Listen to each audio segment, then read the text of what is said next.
Good morning, everybody. My name's Dominic Harvey. I'm the Commercial Director of CWJobs, and welcome to Tech Hiring 2, redefining your HR strategy amid COVID and beyond. I'm joined by Steve Ward. Steve, do you want to introduce yourself? Yeah, good morning, everyone. Yes, I'm Steve Ward. I'm the UK&Ireland Director for Universum. Universum is an employer branding and EDP consultancy based off data and insights generated from talent insights from all around the world, which tell us a little bit about what people want. We build employer branding strategies around that. So yeah, pleased to be part of this really interesting subject. Thanks, Steve. Yeah, so we'll be taking you through Steve's information, Steve's surveys and our own surveys in what is going to be a period of time that is going to be live long in the memory. But at the moment, what I will say about this webinar is that it is recorded. You will be able to get a recording of it. It should last between 35 and 40 minutes, and thereafter we'll look at questions. You'll see on your top right-hand side a box that you can open up, and if you want to put any questions through the chat function, they will be passed through to me at the end of the presentation, and I can look at those. Equally, if you've got any tech issues, take a look at that chat function, let us know what's happening, and we'll see if we can help you. So that's kind of the end of the housekeeping period. Let's look at what we've got going on today. So we'll look at the current state of the UK tech job market, set the scene, as it were. We'll look at confidence levels within the tech community, and then what's happened after COVID struck. And look at how actually this has really changed employer branding, or maybe accelerated what has been happening. We'll let Steve expand on that. We'll look at the tech skills needed to succeed in the industry.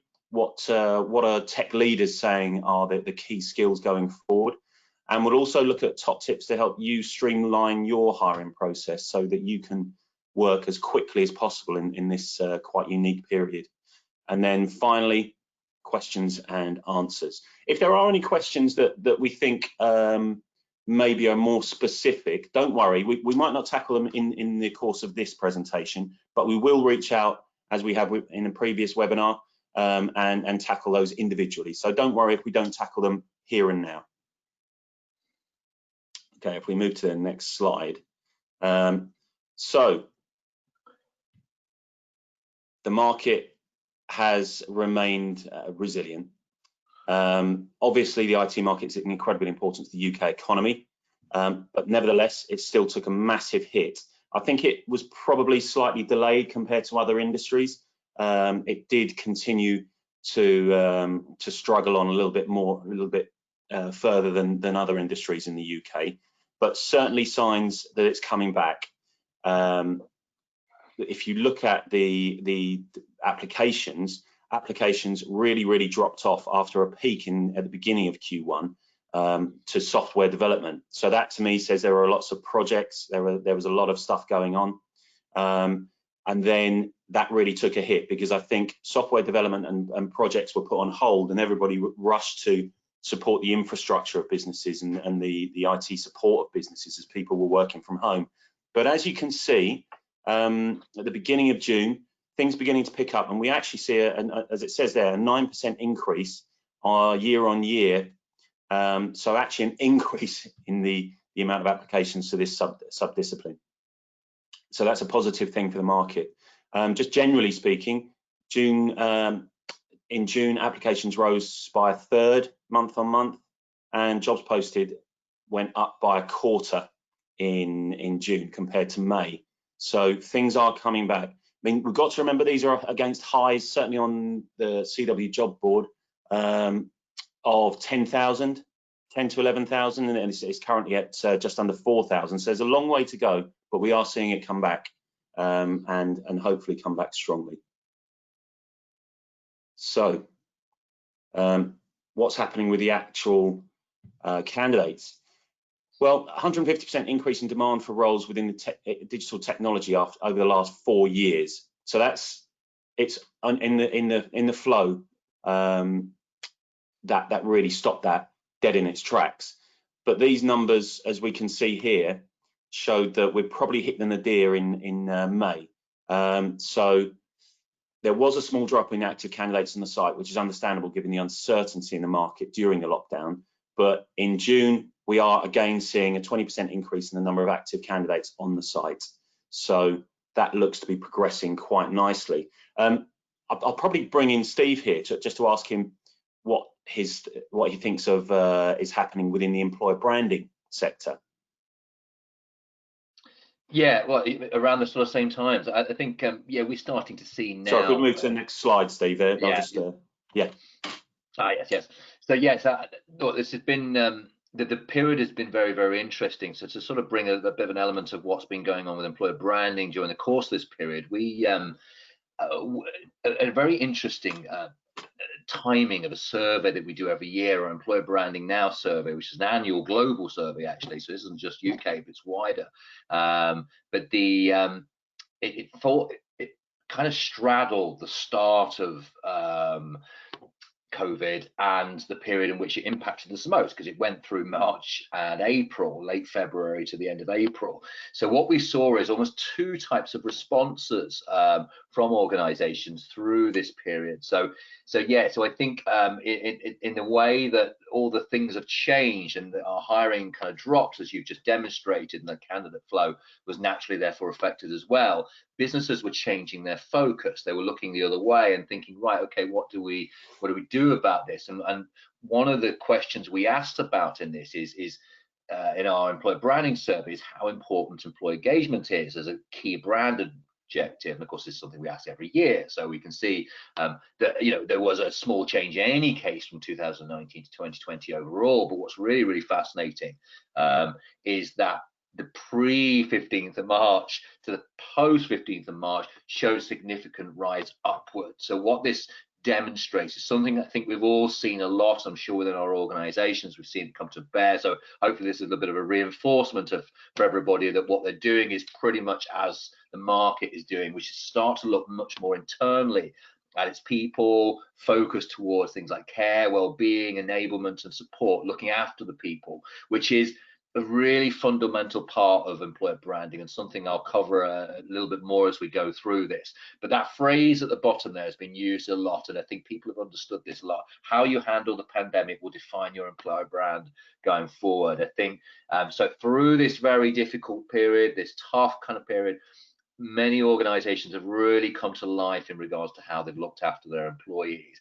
But beware, this will be a question or an expectation that talent will be considering when they look at an organization, because we don't know how long this will last. We don't know whether it'll be a second wave. So how prepared organizations are for this is really crucial right now. Great, thanks for that. So we've seen Universum's global survey, and I'm sure that'll be something that we see more of next year. It'll be fascinating to see how that evolves. But we've had our confidence index very much focused in the UK. And that brings insights from, as it says there, 1,500 IT professionals. There's 1,000 workers within the IT industry, and just under 500, I think it's 497 IT leaders that contributed towards this. So not insignificant at all. And it looks at what their concerns are and what they're feeling good about within the tech industry. So this is the second year we've done it. The timing couldn't have been better in terms of, you know, key events. If we move to the next slide, last year we'll all remember that Brexit was the main feature, but tech held up strong. 89% of tech professionals confident in the future. Now, when something is unprecedented, sorry, I know that's a hackneyed phrase at the moment when it comes to COVID, but absolutely unprecedented as COVID-19 arrives, you would have thought there would have been a real plunge, as there have been in many industries. However, a little dent here, 81%. So it is lower than last year, but still very confident in the future of what we're going to be doing in tech. So if we go to the next slide, we can see the reasons for that continued confidence. Our existing skill set, what the tech professionals are saying, we are good, we are great at what we do, and that produces great technology. UK's status as an IT leader, I was at a Tech UK conference the other week, and they were singing. It was Kieran Martin, who was the head of the National Cybersecurity Centre, but it was being lauded as, you know, held up around the world as what a country should be doing to protect their internal data, etc. So we're still an IT leader out there. Massive investment in the industry. Up to March, we were something like the fifth biggest country in terms of investment for startups in the world, which, when you've got massive players out there, I think is a great position for us to be in. And, you know, the UK is well known for its achievements in the industry historically. So when we dug a little bit deeper, unsurprisingly, coronavirus is really the key concern. Last year was Brexit, but coronavirus eclipses that and some, almost 1.5 times what the concern was with Brexit last year. I think this is interesting, that there is a realism in how this is going to hit. So yes, we're confident in the IT industry, and we're confident in the UK being able to get through it, but we know our salaries are going to take a bit of a hit on it. Last year, you know, with Brexit, it was, as we can see there, 4%, saying that their salaries will decrease over 5 years. The question was framed slightly different in 2020, and it talked about the next year, but 1 in 5 accepted the fact that they may have to take a hit on salary. So there is a realism. It's not just I'm a tech professional and everything's going to be rosy forevermore. So that's interesting. The one key area that really stood out was IT and telecoms. 46, nearly half of them, 46%, said their salaries will increase in the next year. But if you think about it, remote working, the importance of being connected, it's maybe no surprise that area is feeling extremely confident about where their careers are going.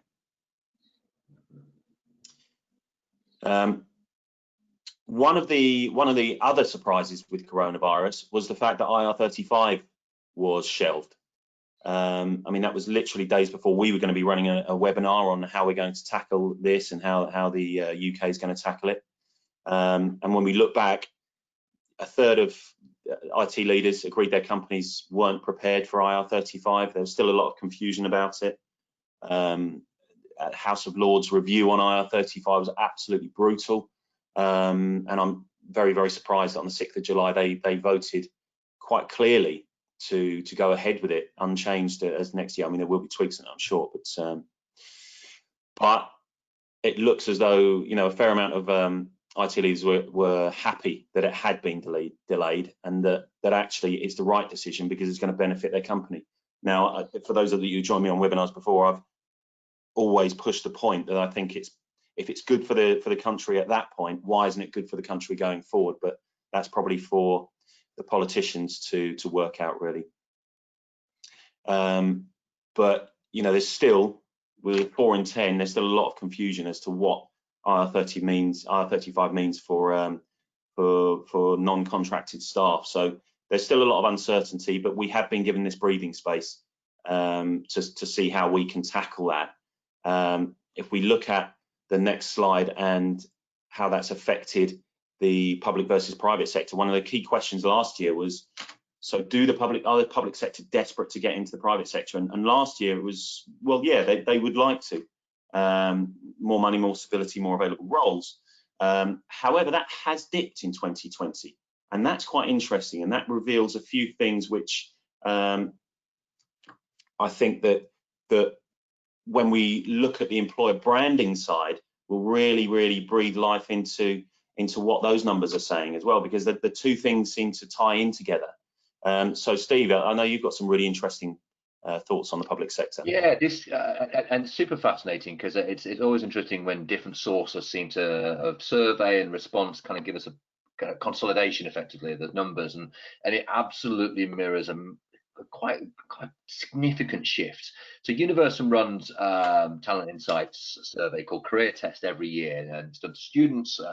In this last year, it was 40,000 students in the UK, and also 24,000 professionals in the UK. And one of the things we're trying to identify through our talent survey, our career test as it's called, is what are you looking for in your career? What are the drivers, etc., etc., and what kind of companies do you regard as the most attractive companies? And we sort of do it as a pseudo funnel. We identify companies that they recognize, companies that they feel are quite interesting, but then we ask them about what their ideal employers are. Which are the ideal employers that you would rather work for? And from that we build this year on year, UK's most attractive employers list, etc., etc.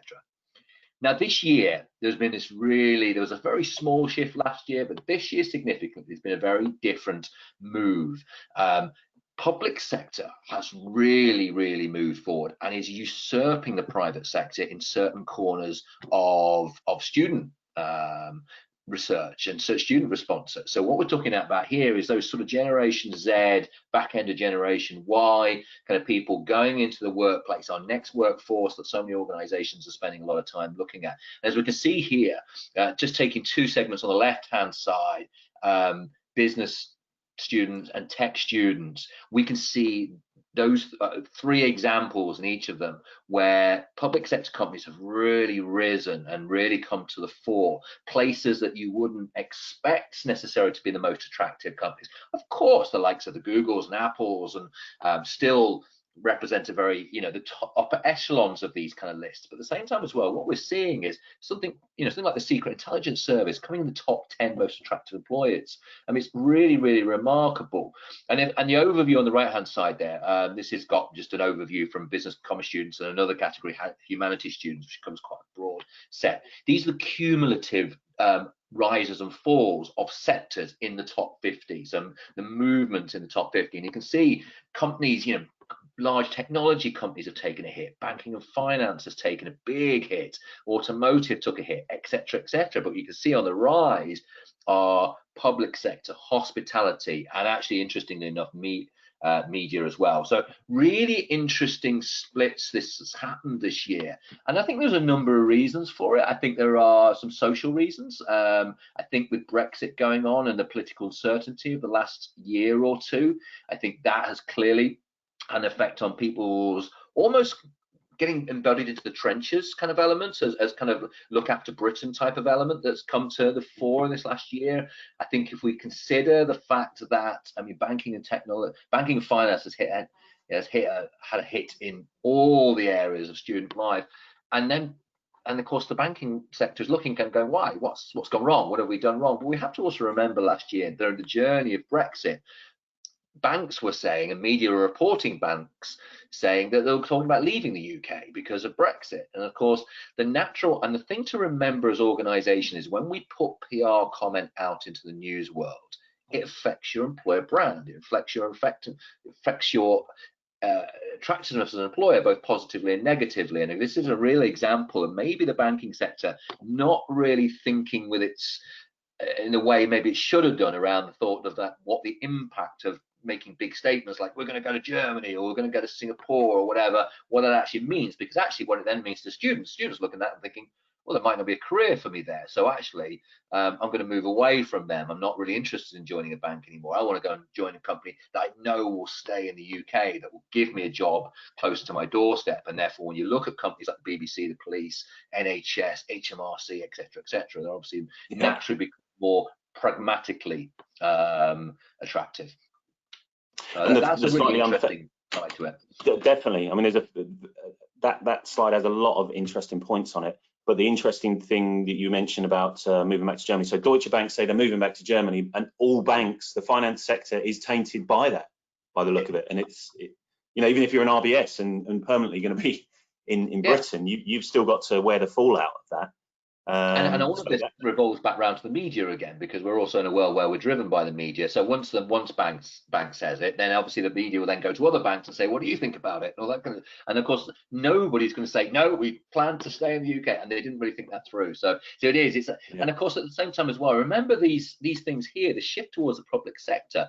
This is research that's taken up to the end of, or the middle of the end of March. So we're talking about a rise in NHS and public sector, but even pre-COVID, even before COVID really hit the UK. So this isn't a reflection. This isn't a kind of an awkward spike based on the COVID results. This is the starting of a new norm that is happening prior to COVID.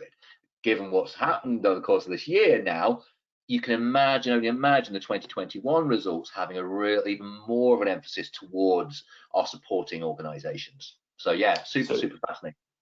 Yeah, that's the other point. This is not a clap for carers effect, because it was done before that, wasn't it? And so that's fascinating. Yeah.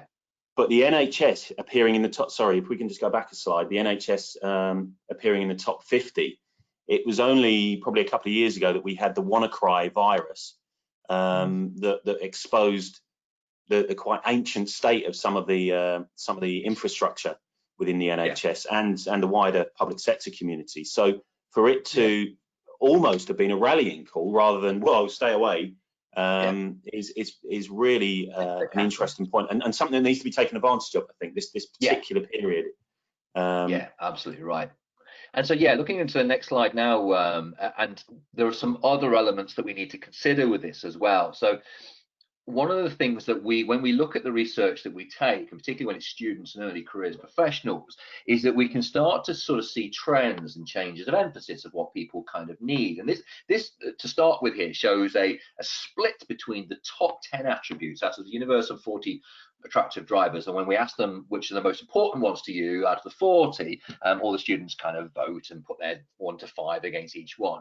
The ones that would come up at the top of the Gen Y ones, the ones that sit at the Gen Y one, you can see on the right hand side there are professional training development, career paths for advancement, but a lot of the words I put on the right here sort of capture the mood of that, and this kind of reinforces almost like stereotypes, if you like, of the last 10 years or so. These are around always career financial, that's always a top thing, but it's also about ethics, lifestyle, training, gathering things. I want help from my leaders support my development, give me things, give me work-life balance, give me ethical, give me things that I need. And this matches the sort of portfolio lifestyle, portfolio careers that we've seen over the last 10 years of receiving things, gathering experience, moving on to the next place a year in, moving on to the next place, gathering, receiving, growing as a person, growing as a professional very quickly with lots and lots of experience in lots of different places. And then we've got used to that over, recruitment professionals over the last kind of 10 years or so to see this on CVs. But Gen Z is different. Gen Z, as you can see, all the rising factors, the ones where Gen Z is higher than Gen Y, we're seeing things around, yes, of course, the top 2 things around career and earnings and all that, always super important, never underestimate those. But we're seeing things like secure employment rise, we're seeing a friendly working environment rise, we're seeing respect and opportunity of personal impact. Things that are all about what can I give, what can I be part of, how can I be secure, can I belong somewhere? And so these things are very different. People want, and it's more of an implication that people want to be secure, they want to stay, they want to belong somewhere, feel that somewhere that accepts them for who they are and where they can offer value. And it's straight away then you can see that the difference between the right hand side and the left hand side, once again, the right hand side implies more opportunity that exists within the private sector, much more opportunity, career bouncers, etc., gathering of high intensity experience. The left hand side says, give me a place I can stay. I want to be part of something. I want to be secure. I want to be, I want to add value to society, and I want to be somewhere where I feel as though they accept me for who I am. I want to feel belonging.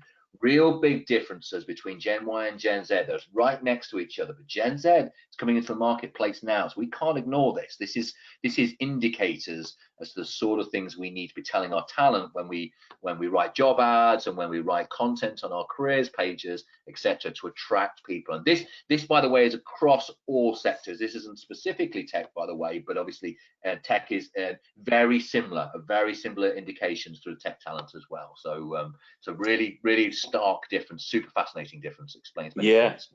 And I think that if we go to the next slide, we can see that although you said it wasn't specifically in tech, one way of us making this, tech being part of the solution and making it part of that social awareness piece that's going to be attractive to Generation Z. And it may be that at the moment in some of your key projects that they're not going to be experienced enough, but they are the next funnel coming through, aren't they? And then the next generation coming through, and it'd be great to capture them and embed them as part of your organization, particularly with their altruistic mentality and wanting to stay somewhere, wanting that security. Yeah, you have to remember with just quickly on that actually, that with students, it was a great example from one of those top public sector companies who said to me when I caught up with him 3 or 4 weeks ago, he said, when I go to students, he said, I don't expect them to come to us for the first job. In fact, he said, don't really need them for the first job. He says, I accept they'll go to Google or an Apple or something like that because we're just a public sector organization. But he says, I want them 2-3 years in. I want to have done enough with the branding to tell them that we are a significant organization that has a lot of tech people and do some really interesting projects. We might not be as funky as a Google or something like that, but I want them when they're 2-3 years experienced in. He says that, and as a public sector organization, he says the highest amount of people we get talent from is Google. As an example. So it's you can be realistic about your approach to talent. It's not necessarily always to hire, but to influence branding. And the whole idea of branding is how do you build a perception in the eyes of people as to what you can offer them. Planting that seed for 2 or 3 years is to germinate in 2 or 3 years. That's exactly. That's definitely the long-term strategist there that you're speaking to. Yeah. Okay. Here we see talking of being the solution, 3 and 4 agreed that tech kept companies afloat, and certainly ours was no different to that. It really showed how important the tech department is to the daily running of business. And I know that there's, much as nurses were looking after the poor guys in hospital, tech support was looking after basically the health and the running of businesses in a very, very stressed period. Maybe with not as dire consequences, but I know there was a real pride, certainly from in our company, and I'm sure further afield, of support teams making sure that businesses were running. And 2 and 3 say that their company had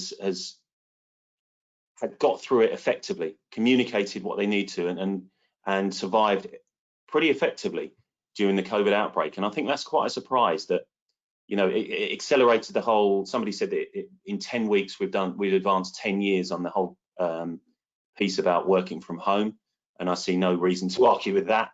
But to have done it so quickly is testimony to the capabilities we have within our tech departments.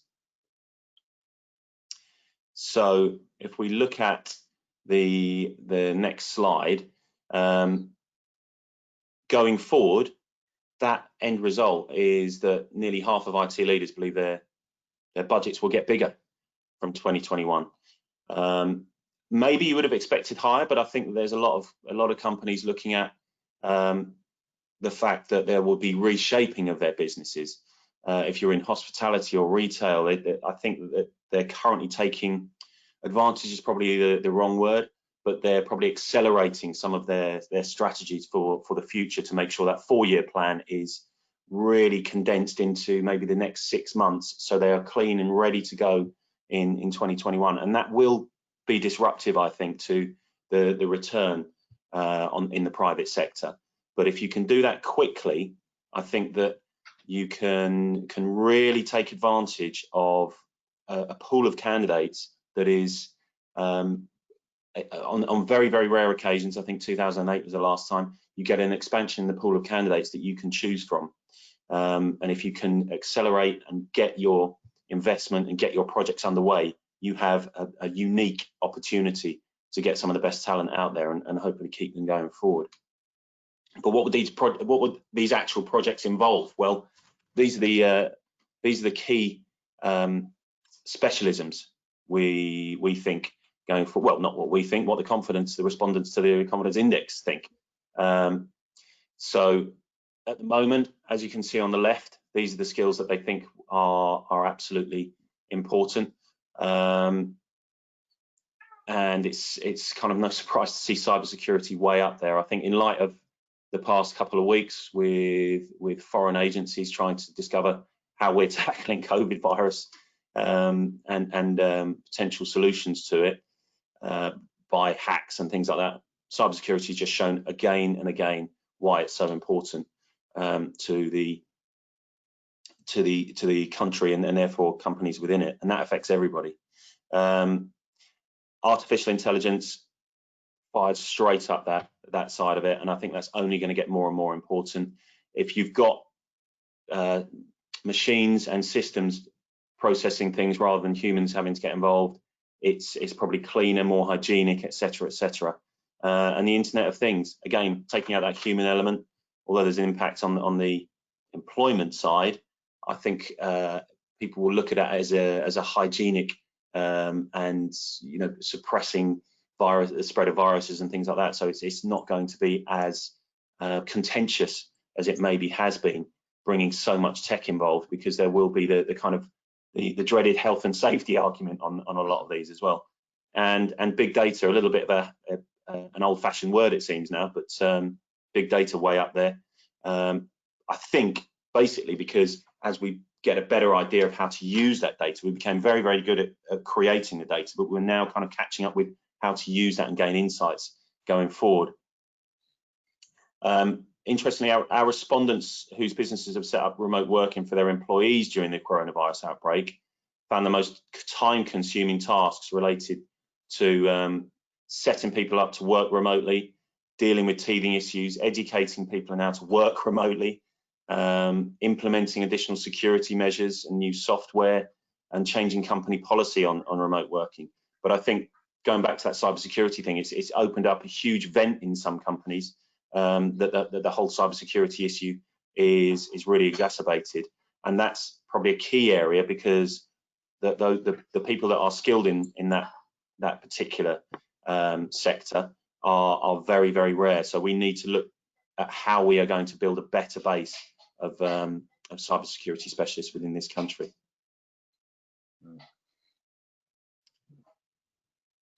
So over to you, Steve. We were looking at going forward. So just looking into the kind of the things that we're noticing again as a sort of trends, and it kind of relates a little bit back to what we were talking about earlier about the kind of things that people need right now.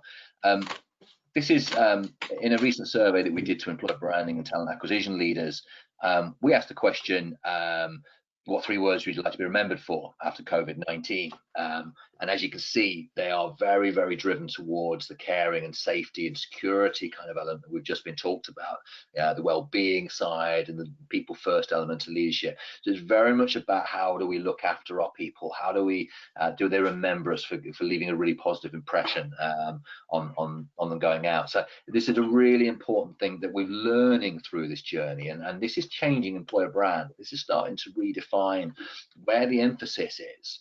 Because many organizations, obviously, as you can probably imagine, we spend a lot of time talking about employer brands for a lot of companies, and when they think about their EVP and they think about the employer brand, the balance is starting to change, and they're now, many organizations are thinking about how they redevelop their EVP now, and can reconsider the kind of content they put out about their employment towards the stories of support versus the stories of external marketing and pure kind of external attraction kind of stuff, and a much more, because there's some real stories that are coming out of this, there's some real things that are happening, and so yeah, so you can see the lead of where companies were definitely driving towards through this, through in the sort of words they're hoping to be considered for when they've gone through this. So that's the certainly start of this kind of shift that we're seeing. Let's move to the next slide, because it's a slide. So what this sort of means then is we're seeing this kind of shift. Employer branding is always kind of associated with the kind of things on the left, the funky slides, the bean bags, the fussball tables, the high fives in the corridor, the darts boards, etc., all these kind of things that have almost become a bit of a cliche in many respects now, when it comes to employer brand. But obviously they worked for a while and still have a part in the way we try and paint a picture of the environment in which we work in.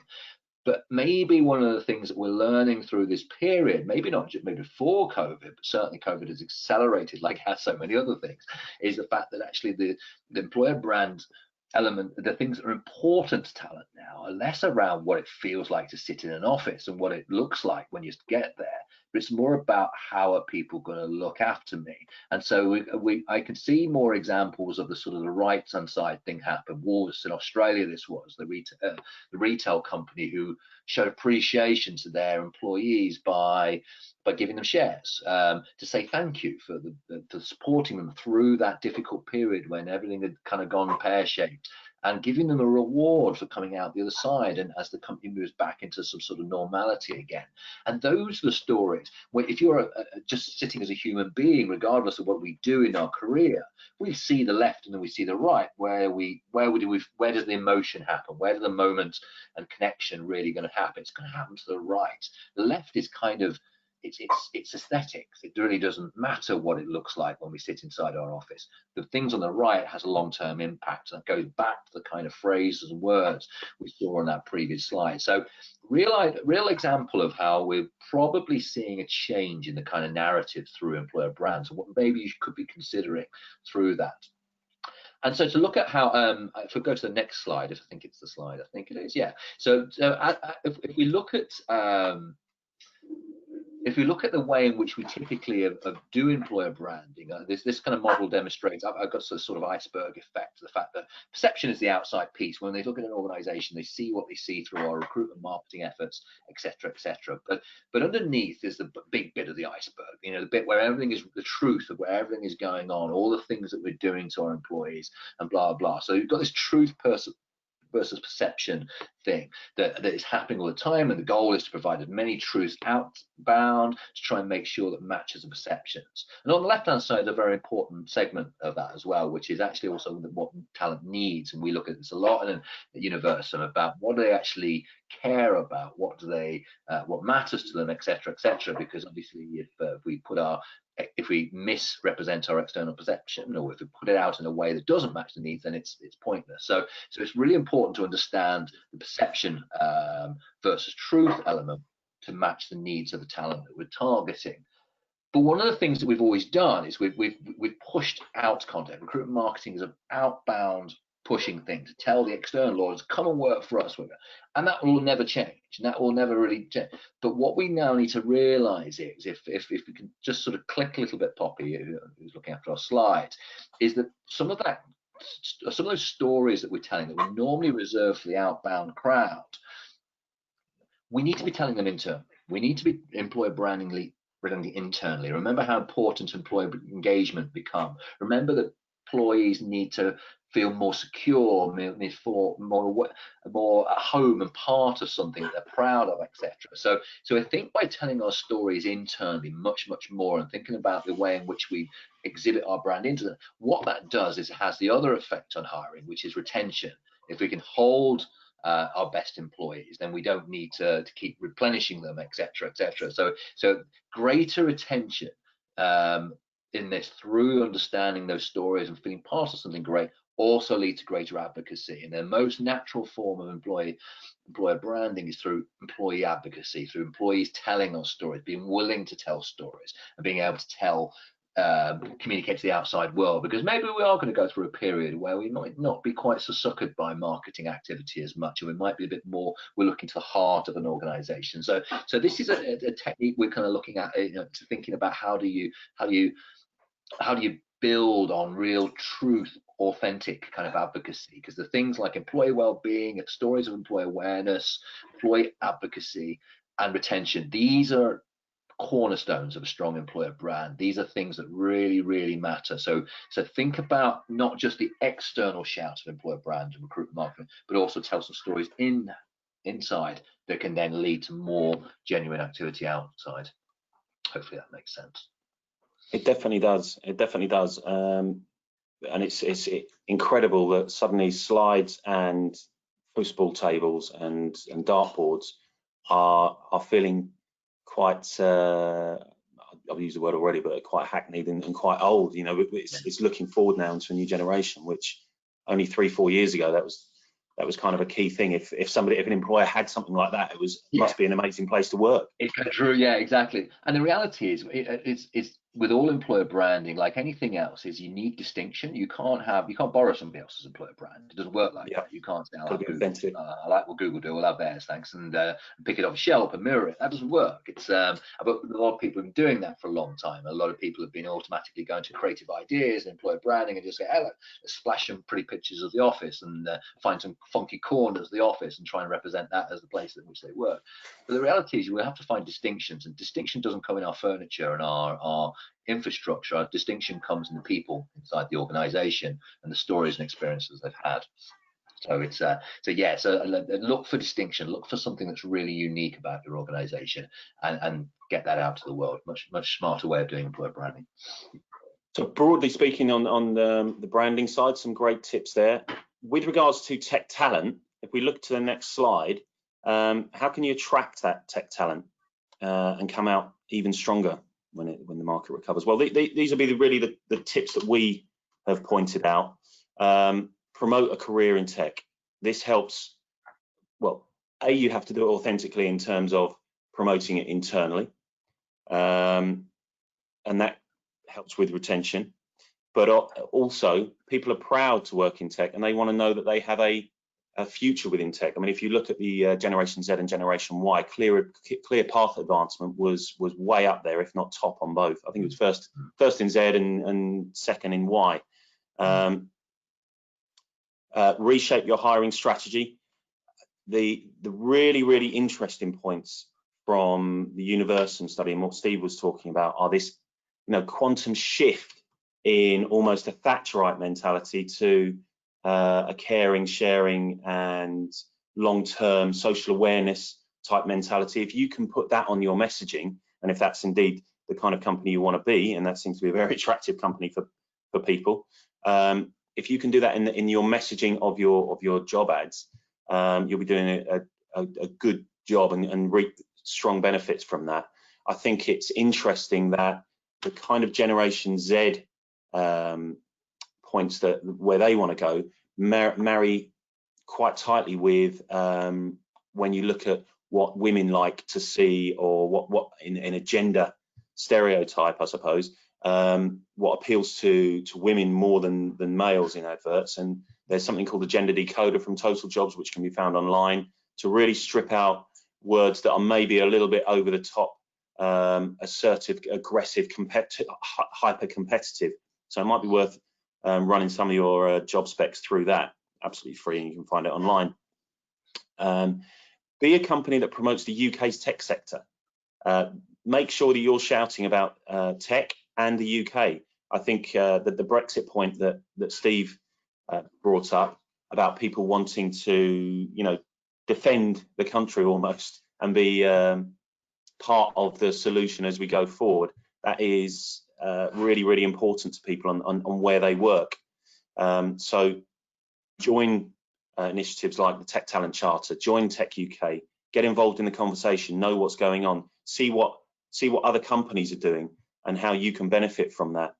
I would advise keeping up to date with IR35, if you know, and you can start to make long-term decisions and not be one of the 39% that's still confused on how that's going to impact on your company, then you'll be doing your company and your entire recruitment process a huge benefit. And this again demands longer term vision, long term strategy, develop key skills internally. Probably the number one thing for me would be looking at how you can upskill people to get into that cybersecurity bracket.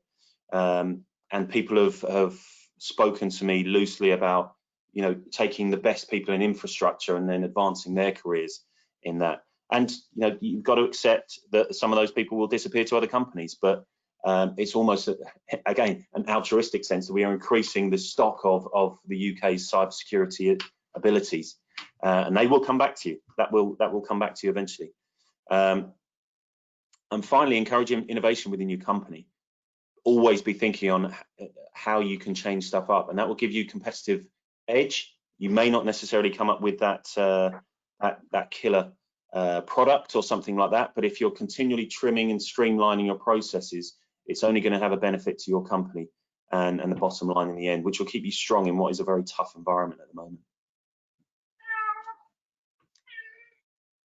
So the changing business culture. Was that? I thought you froze for a second. Okay.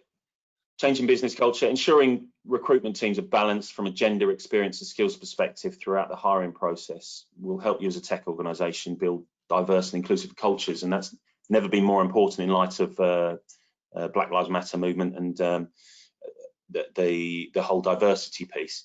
What we've done is we've created Women in Tech Network. There's the Black Network. Again, looking at using Tech UK, Tech Talent Charter. Tech Talent Charter release an amazing report at the end of each year. Each signatory gives a breakdown of the makeup of their workforce, and that's then relayed back to the other members, and you can get involved with, again, top tips on how they're doing that.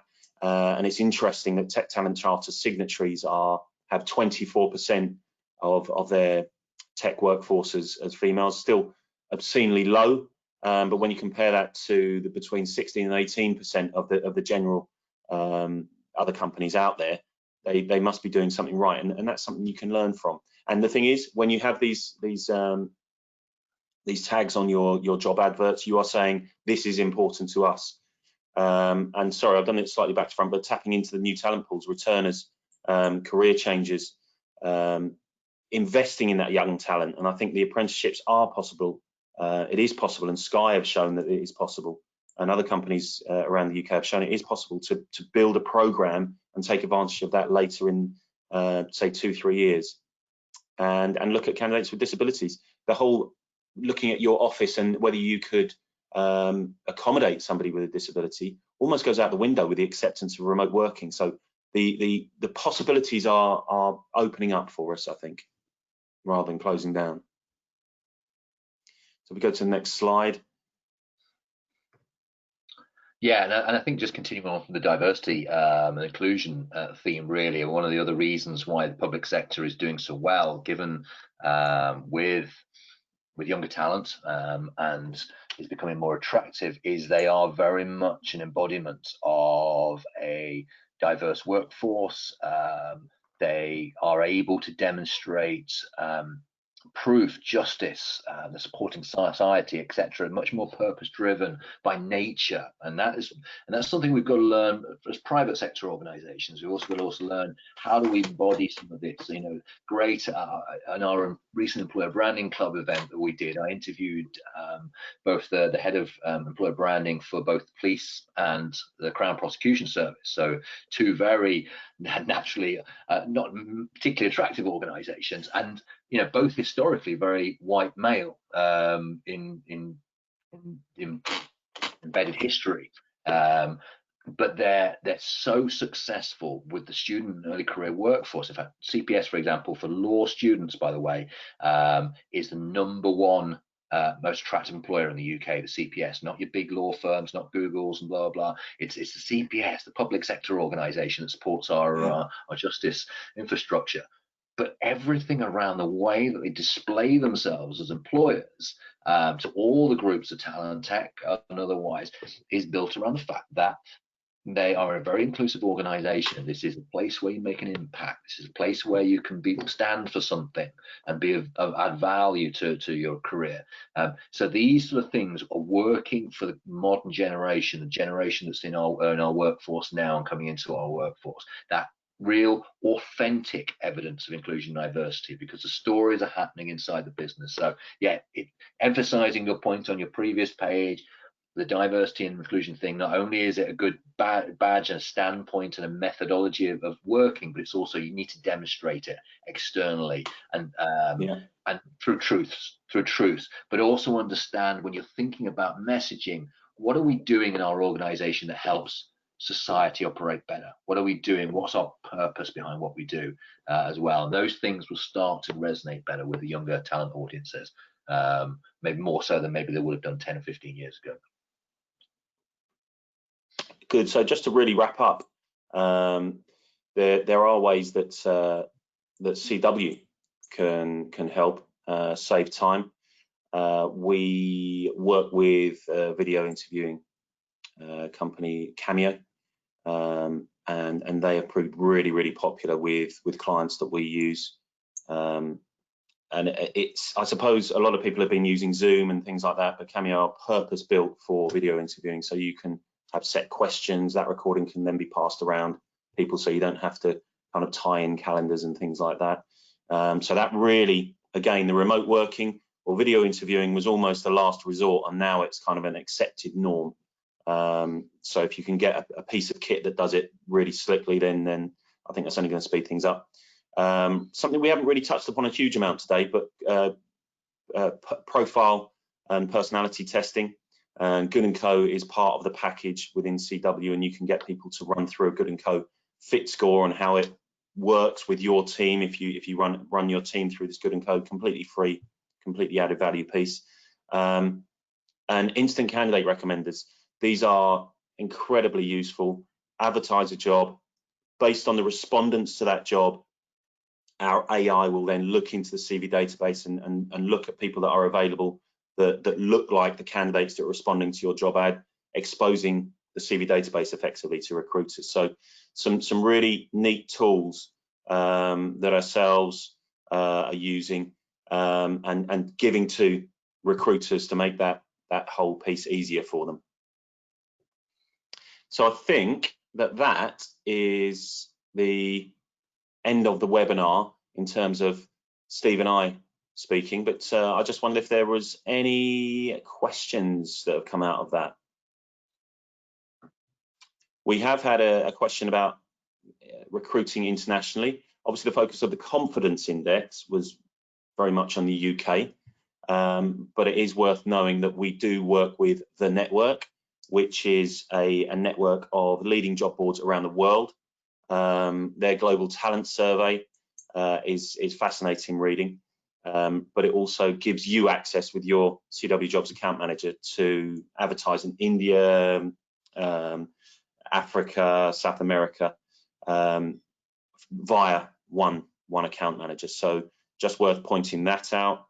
There were questions on what the audience looks like currently in Cheshire and Surrey from one person. We will be sending you answers back on that specifically. Broadly speaking, very, very similar to the rest of the country, and very, very similar to, in terms of the dip has been the same as the Southeast, for example, in Cheshire, and the return is looking quite similar as well. But we also have a tool called Accurate Market Predictor. If you give us an idea of what you're looking for, we can give you an idea of what you could expect by using CWJobs as a return in terms of applications, and indeed what's in our CV database and that kind of thing as well. And there was a more in-depth question on the finance community and how it's hit that industry, which we've got some data on, and we'll be contacting that questioner by email. So this presentation will be sent to all attendees afterwards, and there'll be a recording that you can access as well. At the moment, no questions coming through. We have spoken a little bit longer than I anticipated, but that hopefully is a good thing. Hopefully everybody will agree on that. I suppose it just remains for me to say thank you for your time. We've kept everybody's attention by the look of it throughout, and in terms of attendees, and I hope to see you at the next one. Thank you. Bye.